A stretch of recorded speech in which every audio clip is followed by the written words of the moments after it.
మొదటి సంవత్సరం విద్యార్థులకు స్వాగతం. నిన్నటి పాఠంలో భోజస్య ఔదార్యం అనే పాఠంలో సగభాగాన్ని చెప్పుకున్నాం. భోజరాజు తన రాజ్యంలో కవులకు పండితులకు ఏ లోటు ఉండకూడదు, వాళ్ళ గౌరవానికి ఏ విధంగా భంగం కలుగురాదు అని ఆజ్ఞాపించి మంత్రులను శాసించి ఆ తర్వాత ధనము యొక్క సార్థకతను కూడా వివరించాడు. ధనము దానము చేత అనుభవించుట చేత సార్థకమగునని చెప్పాడు. ఆ తర్వాత ఏం జరిగింది అన్నది ఈరోజు కథలో తెలుసుకుందాం. ఏవం వితరణశాలినః భోజరాజం శ్రుత్వా కశ్చన కళింగదేశాత్ కవిః ఉపేత్య మాసమాత్రం తస్థౌ. ఈ విధంగా భోజరాజు యొక్క వితరణశీలతను దానశీలతను తెలుసుకున్న కళింగ దేశానికి చెందినటువంటి ఒక కవి భోజుని దర్శనం కోసం ధారానగరానికి వచ్చి నెల రోజుల పాటు ఎదురు చూశాడు. నచ క్షీణేంద్ర దర్శనం భవతి. అయితే ఆ కళింగ కవికి భోజరాజు యొక్క దర్శనం లభించలేదు. ఆహారార్థే పాథేయమపి నాస్తి. మరి ఇంటి దగ్గర నుంచి తెచ్చుకున్న తినుబండారాలన్నీ అయిపోయాయి, ఆహార పదార్థాలన్నీ కూడా అయిపోయాయి. తతః కదాచిత్ రాజా మృగయార్థం బహిః నిర్గతః. ఇట్లుండగా ఒకసారి రాజు వేట కొరకు దుర్గం నుంచి కోట నుంచి బయటకు వస్తాడు. ఆ కోట బయట ఎప్పుడు రాజు వస్తాడా కలుద్దామా అని కాచు కూర్చున్నాడు కళింగ కవి. వేటకు బయలుదేరిన రాజు కోట గుమ్మం దాటగానే వెంటనే ఎదురుపడి సహ కవి దృష్ట్వా ఆ రాజునకు నమస్కరించగా ఆ రాజు ఒక్కసారిగా రథాన్ని ఆపుతాడు. కళింగ కవి రాజుతో ఈ విధంగా అంటున్నాడు: దృష్టే శ్రీభోజరాజేంద్ర గళంతి త్రీణి తక్షణాత్ శస్త్రో శస్త్రం కవేహ కష్టం నీవీబంధో మృగీదృశాం. కళింగ కవి రాజును పొగుడుతూ, అయ్యా, నిన్ను చూడగానే మా కష్టాలన్నీ నెరవేరిపోతూ ఉన్నాయి. అవేంటి అంటే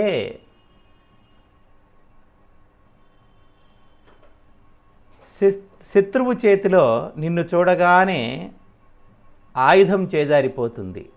నిన్ను చూడగానే శత్రువు భయపడి తన చేతిలో ఉండేటువంటి ఆయుధాన్ని విడిచివేస్తాడు.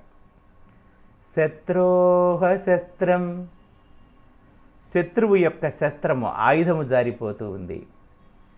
కవేహ కష్టం, నిన్ను చూడగానే కవుల యొక్క కష్టం దూరమైపోతుంది. అలాగే స్త్రీల యొక్క చీర చెంగు కూడా, పీఠముడి కూడా ఊడిపోతుంది అని పొగిడాడు. తనను ఆ విధంగా పోడగానే భోజరాజు లక్షం దదవు, ఆ కళింగ కవికి 1,00,000 రూపాయలు ఇచ్చాడు. తతః తస్మిన్ మృగయారసికే రాజని కశ్చన్ పుళిందపుత్రోహ గాయతి. సరే, ఆ విధంగా కళింగ కవికి 1,00,000 రూపాయలు ఇచ్చి మళ్ళీ వేటకు బయలుదేరుతున్నంతలో ఒక కిరాతుని యొక్క, అంటే బోయవాడి కుమారుడు, బాలుడు అన్నమాట, కిరాత బాలుని యొక్క గానము వినపడుతుంది. తదీతాం అవధార్యేణ తుష్టః రాజా తస్మై పుళిందపుత్రాయ 5,00,000 దదౌ.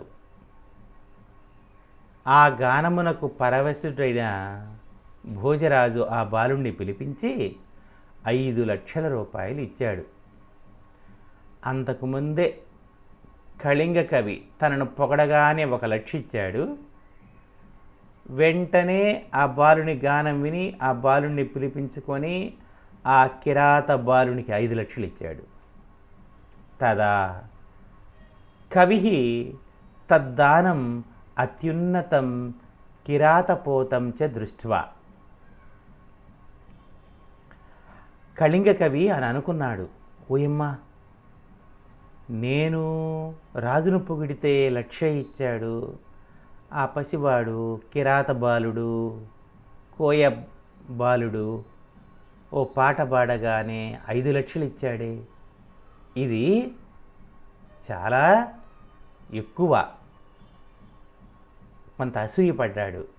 అయితే నేరుగా రాజును అడగలేడుగా. అప్పుడు ఆ కళింగ కవి నరేంద్ర పాణి కమలస్థం పంకజమిషేణ రాజానం వదతి. భోజరాజు చేతిలో ఒక పంకజ పుష్పం, పంకజం అంటే తామర పుష్పం ఉంటుంది. అయ్యా, నువ్వు చేసినది అపాత్రదానము, నీవు యోగ్యుడికి డబ్బు ఇవ్వలేదు, అయోగ్యుడు కిరాత బాలుడు, వాడికి 5,00,000 ఇచ్చావే, చాలా ఎక్కువ. అర్హత ఉన్న వాళ్ళకి కదా ఇవ్వాలా, అర్హత తెలుసుకోకుండా నువ్వు ఇస్తున్నావు అని చెప్పాలనుకున్నాడు. కానీ రాజు అంటే భయం కదా. అందుకే అతని చేతిలో ఒక తామర పుష్పం ఉంటే ఆ తామర పుష్పం వంకబెట్టి దాన్ని చూస్తూ ఏమంటాడు అంటే ఆ కళింగ కవి, ఏతే హి గుణాః పంకజ సంతోపి నతే ప్రకాశమాయాంతి యల్లక్ష్మీ వసతేస్తవ మధుపైః ఉపభుజ్యతే కోశః. తను రాజుతో మాట్లాడడంలే, రాజు చేతిలో ఉండే ఆ తామర పుష్పాన్ని చూసి ఏమంటున్నాడు అంటే, ఈ శ్లోకంలో 2 అర్థాలు ఉన్నాయి. ఒకటి నేరుగా కనపడే అర్థమైతే ఒకటి వచ్చేసేసి నానార్థం కూడా ఉంది. ఓ పద్మమా, నీ యొక్క గర్భము తుమ్మెదలకు నెలవై ఉన్నది, అయినను ప్రకాశము తగ్గుటలేదు కదా. నీ ప్రకాశము అంటే ఆ తుమ్మెద చేతిలో ఉండేటువంటి పద్మము వాడిపోకుండా కళాత్మకంగా కనపడుతుంది. చాలా బాగా అందంగా నీట్గా కనపడతా ఉంది. అయినప్పటికీ కూడా నీవు ఎంత ఉత్తమ జాతికి చెందిన దానివైనా నీ గర్భము తుమ్మెదలకు నిలయమైతున్నది. అలా తుమ్మెదల పాలవుతుంది. నీ గర్భంలో ఉండే అంటే తామర పుష్పంలో ఉండే ఆ రేకుల్లో ఉండే మకరందాన్ని గ్రోలడానికి తుమ్మెదలు వస్తాయి. తామర ఎంత శ్రేష్టమైన పుష్పమైన తుమ్మెదలేమి ఊరికే వదలవు. అబ్బా, ఇది చాలా గొప్ప పుష్పము, ఇందులో ఉండేటువంటి మకరందాన్ని మనము గ్రోలరాదు అనేవి నిశ్చయించుకోవు. ఆ తామర పుష్పంలో ఉండే ప్రతి రేకు, ఆ గర్భమందు ఉండేటువంటి మకరందాన్ని మొత్తం ఆస్వాదించి వెళ్ళిపోతాయి, ఖాళీ చేసి, ఆ తేనెను ఖాళీ చేసి వెళ్ళిపోతాయి, ఏమీ వదలవు. అయితే ఇక్కడ ఇది సరే, దీని అర్థం ఇది, దీంట్లో నిగూఢ అర్థం ఏంటి అంటే, కోశః అంటే గర్భము, తామర పుష్పం యొక్క గర్భాన్ని కోశము అంటాం. మధుపము అంటే తుమ్మెదలు, మధుపము అంటే తుమ్మెదలు. తామర పుష్పంలో ఉండే కోశమును ఆశ్రయించి తుమ్మెదలు మకరందాన్ని గ్రోలుతున్నాయి. ఇది ఒక అర్థం. అయితే ఇంకో అర్థం ఏంటంటే కోశము అంటే కోశాగారము, డబ్బు. మధుపైహ, మధుపైహ అంటే మధుపరులు అంటాం, అంటే మధువును గ్రోలువారు, మద్యపానమును త్రాగువారు. ఆ 5 లక్షలు ఇచ్చింది కిరాత బాలుడు కదా. మరి కిరాతులు అంటే అడవుల్లో ఉండేవాళ్ళు కదా, వాళ్ళందరూ కూడా మద్యపాన ప్రియులు. నీ కోశాగారంలో ఉండే ధనాన్ని త్రాగుబోతులు గ్రహిస్తున్నారు అని ఒక అర్థం. ఓ పద్మమా, నీ గర్భంలో ఉండే తేనెను తుమ్మెదలు గ్రహిస్తున్నాయి అని మరొక అర్థం. 2 విధాలుగా అర్థం. కవి అభిప్రాయం ప్రకారం ఏంటి అంటే, ఓ రాజా, నీ దగ్గర బాగా డబ్బుంది, ఆ డబ్బునంతా తాగుబోతులకు ఇస్తా ఉన్నావు అన్నది కవి అభిప్రాయం. అయితే కవి యొక్క అభిప్రాయాన్ని భోజరాజు గ్రహించాడు.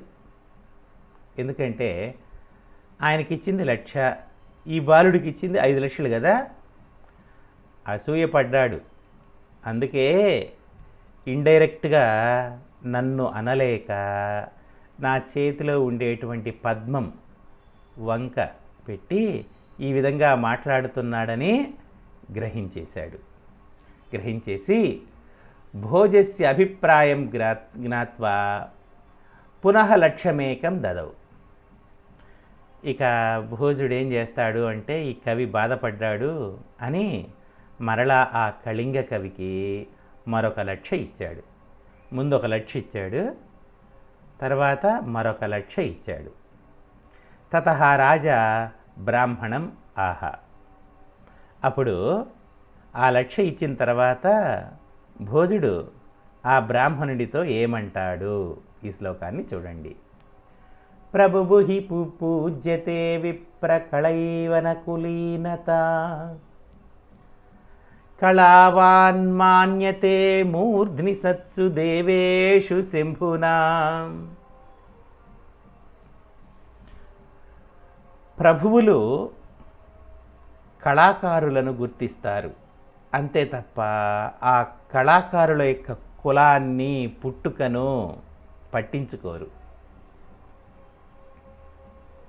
అంటే తను రాజు కదా, ఆ కిరాతుడిలో ఉండేటువంటి ఆ గానమాధుర్యాన్ని చూసి నేను ఆనందించి ఇచ్చా. అతని కులము, అతని అభిరుచులు, వాళ్ళంతా తాగుబోతులు అన్న అభిప్రాయంతో కిరాతుడు అనేటువంటి అభిప్రాయం లేదు. అక్కడ ఆ బాలునిలో ఉండేటువంటి కళను గుర్తించి ఇచ్చాను, దాని కులాన్ని గుర్తించలేదు. అలాగైతే పరమశివుడు ఎంతోమంది ఉండగా చంద్రుణ్ణి అంటే నెలవంకను తలపై ధరిస్తాడు. మరి చంద్రుడు అంటే దోషాకారుడు, చంద్రకళావతంసుడు. అంటే చంద్రుని యొక్క కళలు తగ్గుతూ ఉంటాయి, 15 రోజులు తగ్గుతూ 15 రోజులు పెరుగుతూ వృద్ధిక్షయాలు కలిగిన వాడు. అయినప్పటికీ కూడా శివుడు చంద్రుని తలపై ధరించాడు. ఏవం వదతి భోజే కుతః అపి పంచశాః కవయః సమాగతాః. ఆ విధంగా కళింగ కవి యొక్క అసూయను అధిక్షేపిస్తూ, అలా చూడకూడదు, కులం కాదు కళ ముఖ్యమని చెప్తూ ఉండగా వాళ్ళ మధ్య సంభాషణ జరుగుతూ ఉంటుంది. కళింగ కవి అక్కడే ఉన్నాడు, ఆ బాలుడు 5 లక్షలు తీసుకుని వెళ్ళిపోయాడు. ఇంతలో ఎక్కడి నుంచో 5 కవులు వస్తారు. తాను దృష్ట్వా రాజా విలక్షైవ ఆసీత్. వాళ్ళని చూసి ఒక్కసారిగా భోజరాజు ముఖంలో కళ తప్పుతుంది. కవులు వచ్చారు కదా, వీళ్ళకు డబ్బులు ఇవ్వాలి, డబ్బులన్నీ అయిపోయాయి అప్పుడే. ఒక 5 లక్షలు కిరాత బాలుడికి, 2 లక్షలు కళింగ కవికి ముందు 1,00,000 తర్వాత 1,00,000. మరి అద్య ఏవ మయా తావద్విత్తం దత్తం, అయ్యో ఇప్పుడే డబ్బులన్నీ ఇచ్చేసానే, ఇప్పుడు వచ్చారే 5 వచ్చారే. తతః కవి తదభిప్రాయం జ్ఞాత్వా నృపం పద్మమిషేణ పునః ప్రాహ. అప్పుడు ఆ కళింగ కవి రాజు అభిప్రాయాన్ని గ్రహించాడు.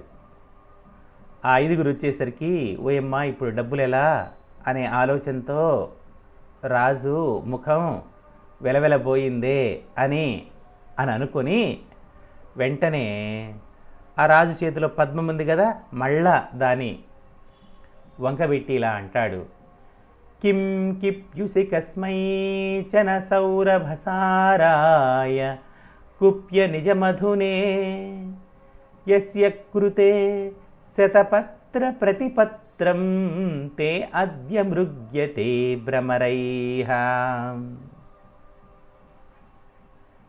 ఓ పద్మమా, నీవు ఎవరినీ కోపించవు, ఎవరిపైనా నీకు కోపం ఉండదు, నీకందరూ సమానమే, నువ్వందరినీ ఆదరిస్తావు.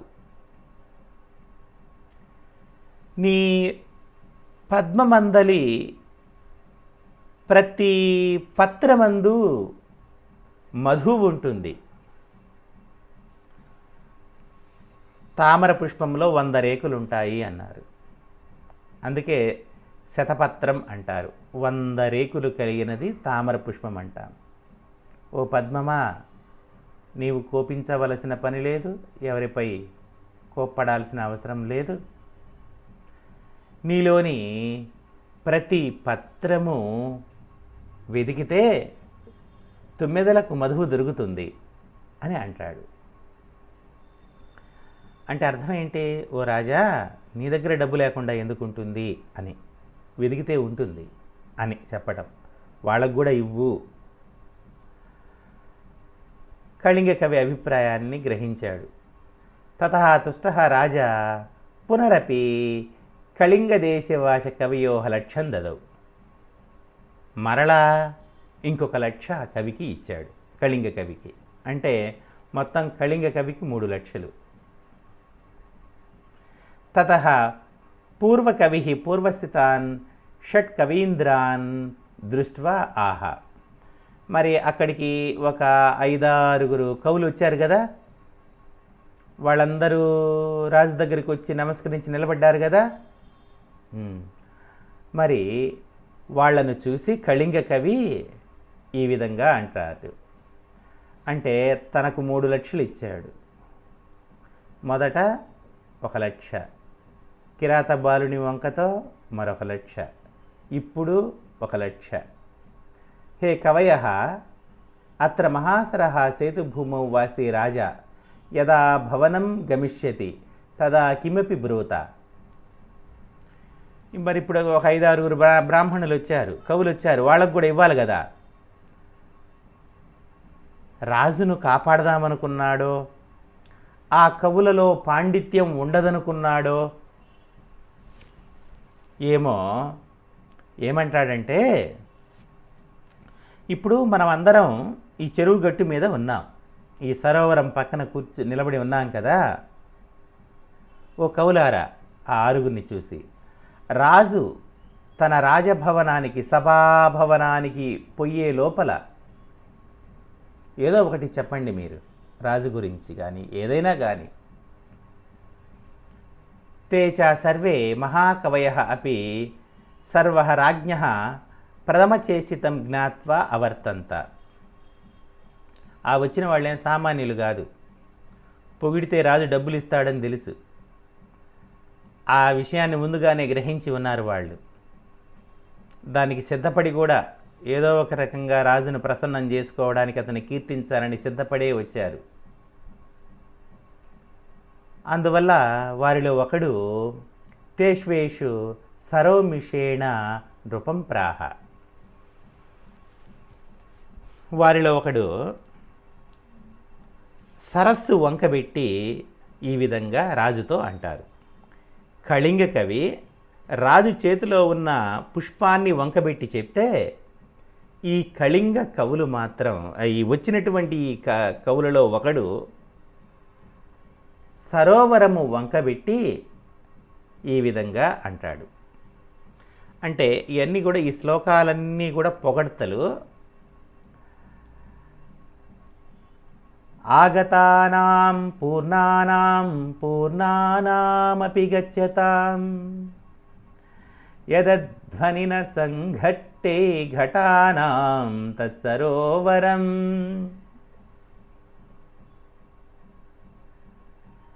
ఈ సరోవరంలో నిండిన కుండలు, నిండని కుండలు అన్నింటినీ కూడా ఈ సరోవరము సమానంగా చూస్తుంది అని అంటాడు. ఈ సరస్సు నిండిన కుండలను, నిండని కుండలను సమానంగా చూస్తుంది. అంటే ఇక్కడ అర్థం ఏంటంటే ఆ కళింగ కవి దగ్గర 3 లక్షలు ఉన్నాయి. ఒక విధంగా చెప్పాలంటే నిండుకుండ అతను. తాము 5-6 వచ్చారు కదా, వీళ్ళ దగ్గర పైసా లేదు, పైసా ఇవ్వలే. వీళ్ళంతా నిండని కుండలు, డబ్బు లేనివాళ్ళు, దానాన్ని పొందని వాళ్ళు. పొందినవాడు, నిండుగా ఉన్నవాడు కళింగ కవి, పొందని, ధనాన్ని పొందని ఖాళీ కుండ లాంటి వాళ్ళు ఈ 5-6. మరి ఆ సరోవరం వంకబెట్టి ఆ మాట అంటాడు. రాజుకు అందరూ సమానమే. సరోవరానికి నిండిన కుండలు, నిండని కుండలు ఏ విధంగా సమానమో అలాగే రాజునకు కూడా అన్న అర్థంతో చెప్పగానే రాజు సంతోషపడి తస్య రాజా లక్ష్యం దదవు. ఎవరైతే ఆ శ్లోకాన్ని ఆ విధంగా రాజును గురించి ఉచ్చరించాడో, రాజుకందరు సమానము అని అన్నాడో ఆ కవికి 1,00,000 రూపాయలు ఇచ్చాడు. తతః గోవింద పండిత తాన్ కవీంద్రాన్ దృష్ట్వా చుకోప. ఇంతలో గోవింద కవి ఫస్ట్లో ఉన్నాడు కదా, మొట్టమొదట రాజుకు పరిచయమైనవాడు, ఆ గోవింద కవి అక్కడికి వస్తాడు. రాజు దగ్గర మాటలు చెప్పి వీళ్ళందరూ కూడా ధనాన్ని గ్రహించడం చూసి కోప్పడతాడు. తస్య కోపాభిప్రాయం జ్ఞాత్వా ద్వితీయ కవి ఆహ. గోవిందుడు కోపానికి కారణాన్ని తెలుసుకున్నటువంటి ఈ కవులలో మరొకడు ఏమంటాడు అంటే, కస్య తుషం న క్షపయసి పిబతి నక్కస్తవ పయః ప్రవిశ్యాంతః యది సన్మార్గ సరోవర నక్రో నక్రోడమధివసతి.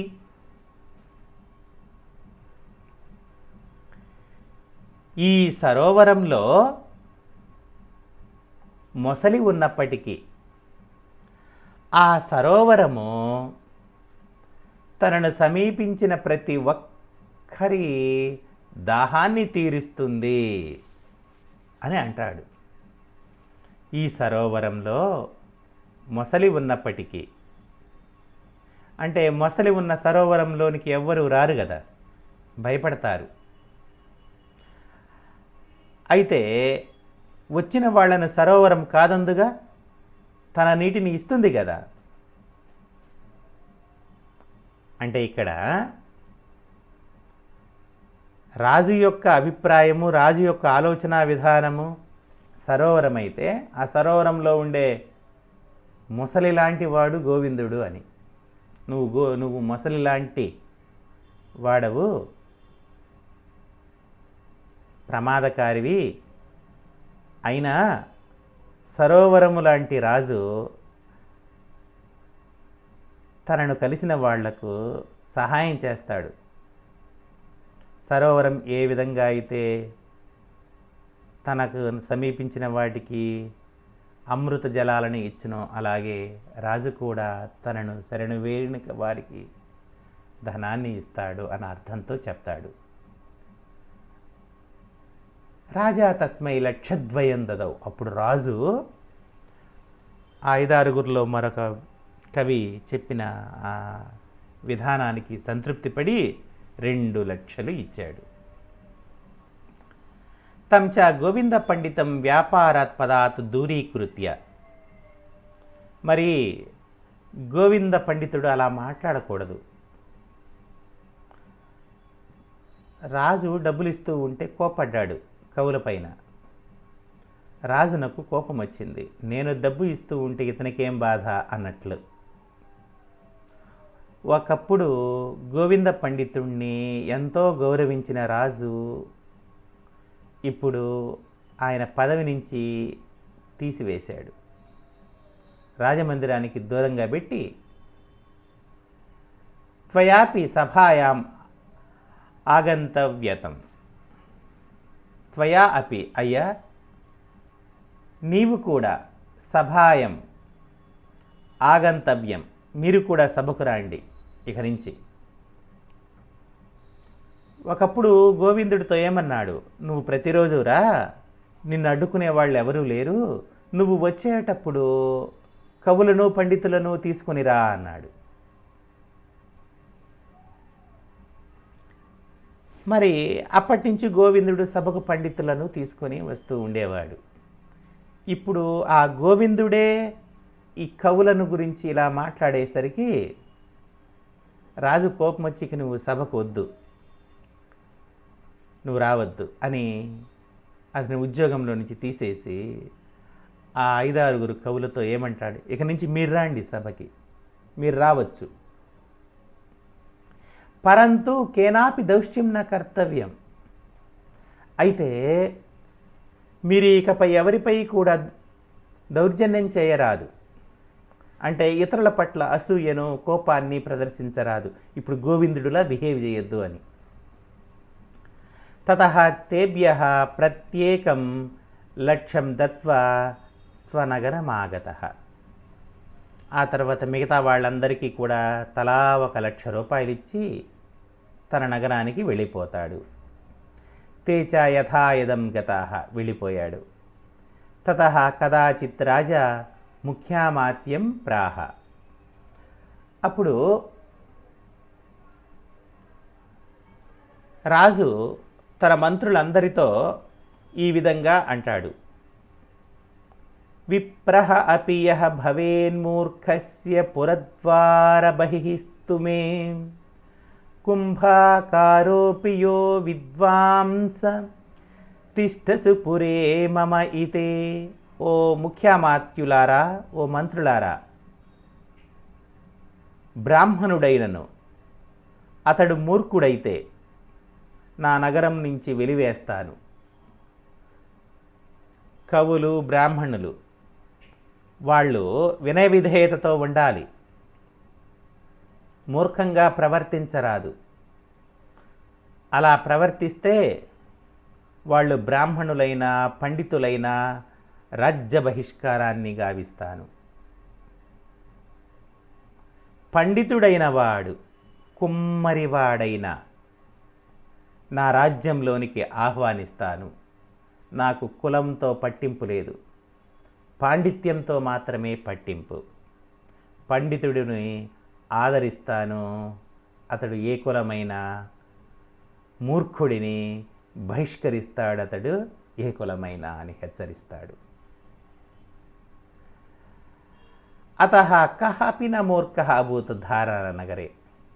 అప్పటి నుంచి కవులందరూ కూడా విశాలమైన భావాలను కలిగి ఉంటారు. ఎవరిపైన ఈర్ష్యాద్వేషాలు లేకుండా మూర్ఖత్వాన్ని విడిచి ఉంటారు. తతః క్రమేణ 500 విదుషాం. ఆ విధంగా కవులను ఆదరిస్తూ ఉంటే భోజరాజు ఆస్థానంలో 500 మంది విద్వాంసులు తయారవుతారు.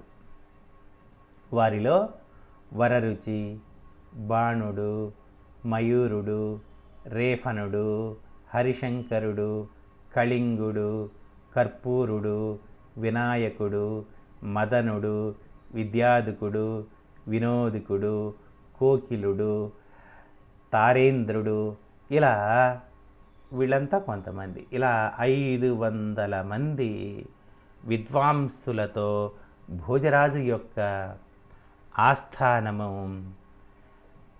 పండితమయంగా ఉంటుంది. ఇలా ఒకరోజు 500 మంది విద్వత్ పండితులతో భోజరాజు సభ చేసి ఉంటాడు. ఇంతలో ద్వారపాలకుడు వచ్చి, దేవా కహపి విద్వాన్ ద్వారీ తిష్టతి. ఓ రాజా, ఒక మహాపండితుడు ద్వారము వద్ద ఉన్నాడు. అధరాజ్య ప్రవేశ్యతాం ఇది ఆజ్ఞసే సహపి దక్షిణేన పాణిన సమున్నతేన విరాజమానః విప్రః ప్రాహ. ద్వారము వద్ద ఒక పండితుడు ఎదురు చూస్తూ ఉన్నాడు అనగానే ప్రవేశ్యతాం, ప్రవేశపెట్టుము అంటాడు. ఆ ద్వారపాలకుడు ఆ పండితుడిని లోపలికి పంపుతాడు. ఆ పండితుడు వస్తున్నాడు. దక్షిణేన పాణిన, ఈ విధంగా కుడి చేతితో పైకెత్తి ఊపుతూ ఆనందంతో గొప్ప తేజస్సుతో ఒక బ్రాహ్మణుడు వస్తూ ఉన్నాడు, కుడి చేతితో ఊపుతూ. రాజన్ అభ్యుదయస్తు, ఓ రాజా నీకు శుభమగుగాక, నీకు శుభమగుగాక అని దూరం నుంచే నవ్వుతూ గొప్ప తేజస్సుతో ఒక బ్రాహ్మణుడు వచ్చాడు. శంకర కవేహ, ఓహో మీరా శంకర కవులు కదా అంటే అతను జగత్ప్రసిద్ధుడు. అందుకే రాజు చూడగానే మీరు శంకర కవి కదా, కిం పత్రికాయామిదం, ఏంటి మీ చేతిలో ఏదో పత్రం ఉంది? అవునవును కలదు, పద్యం. ఈ పత్రమందు పద్యము కలదు. ఆ పద్యము ఎవరికి? కస్య తవ ఏవ భోజన నృపతే, నీకే, ఈ పద్యం నీ కొరకే. తత్పఠ్యత, అవునా, నా కొరకు పద్యం రాసుకొని వచ్చారా? ఏది వినిపించండి. పఠ్యతే, వినిపిస్తాను. యథా యథా భోజయసః వివర్ధతే సితాం మిత్రకోమివం త్రిలోకమివ కర్తుముద్యతం యథా తథా తథా మే హృదయం విదూయతే ప్రియాలం కాళీధవలం త్వశంకయాం. ఆ శ్లోకంలో ఏమున్నది అంటే, ఓ రాజా, భోజయసః, భోజయసః భోజుని యొక్క కీర్తి ప్రతిష్టలు త్రిలోకం, ముల్లోకాలకు, సితాం తెల్లని వర్ణంతో, కర్తుముద్యతాం ఈ ముల్లోకాలను శ్వేతమయం చేయ సంకల్పించి, నీ యొక్క కీర్తి ఈ 3 లోకాలను శ్వేతమయం తెలుపు వర్ణమును చేయదలచి వివర్ధతే పెరిగిపోతూ ఉన్నది. నీ కీర్తి రోజురోజుకు పెరిగిపోతూ ఉంది, ముల్లోకాలకు వ్యాపిస్తూ ఉంది. కీర్తిని తెల్లని వర్ణంతో పోలుస్తారు. మరి నీ కీర్తి ముల్లోకాలు వ్యాపిస్తుందంటే ముల్లోకాలు శ్వేతమయం అవుతున్నాయి, తెలుపుమయం అవుతున్నాయి. దాన్ని చూసి నా యొక్క ప్రియురాలు భయపడింది. ఎలా అంటే, నల్లని తన కురులు ఎప్పుడు తెల్లబడిపోతాయో అనే భయంతో తన హృదయం విలవిలలాడుతూ ఉంది. ముల్లోకాలకు వ్యాపించిన ఆ కీర్తి చంద్రికలను చూసి, తెల్లని కీర్తి చంద్రికలను చూసి నా ప్రియురాలు భయపడుతుంది. ఆమె హృదయం ద్రవిస్తుంది.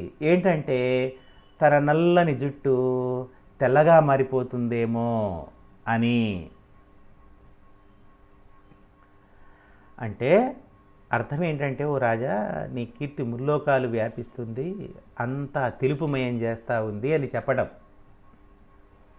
ఒక విధంగా ఇది కూడా ఒక బిస్కెట్ వేయటం అన్నమాట. తతః రాజా శంకర కవయేహ 12 లక్షం దదౌ. ఆ పొగడ్త విని భోజరాజు అతనికి 12 లక్షలు ఇచ్చాడు శంకర కవికి.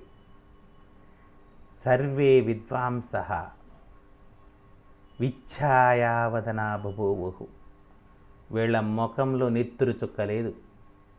మిగతా విద్వాంసులందరికీ 12 లక్షలు ఇచ్చేసరికి వాళ్ళ వదనాలన్నీ కళావిహీనమయ్యాయి. పరం.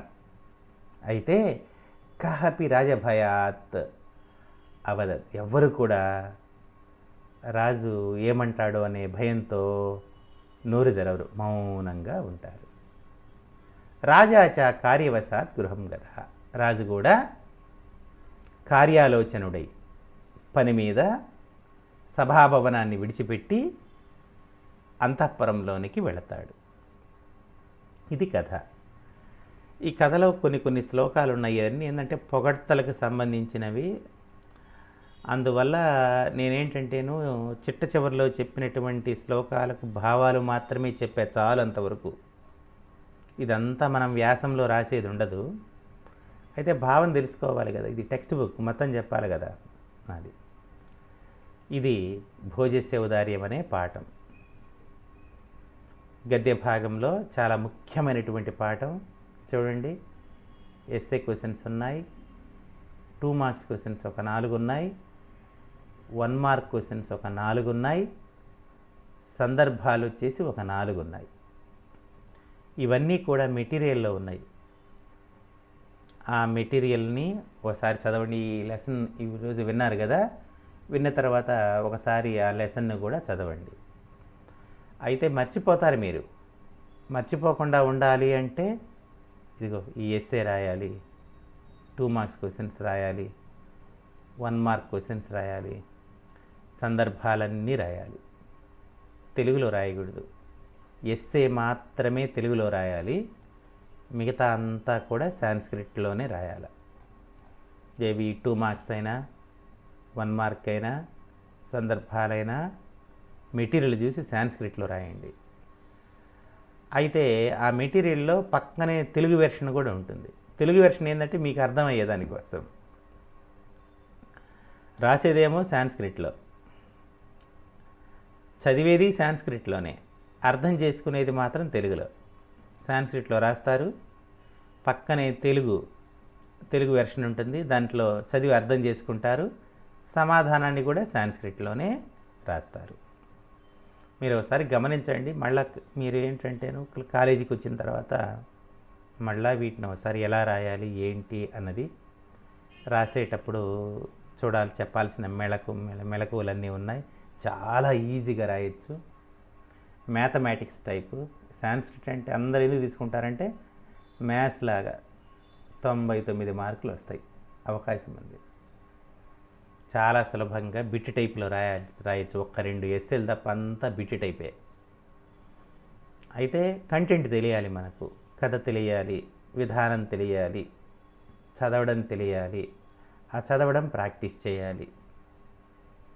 మీరు కొంత ఖాళీగా ఈ 3 రోజుల్లో, తర్వాత నెక్స్ట్ 3 రోజుల్లో ఈ నేను చెప్పినటువంటి సోమ మంగళ బుధ ఆ 3 రోజుల్లో ఏమైతే చెప్తామో వాటన్నింటికి సంబంధించినటువంటి ఫీడ్బ్యాక్ గురు శుక్ర శని ఆదివారాల్లో చేయండి. సెలవు.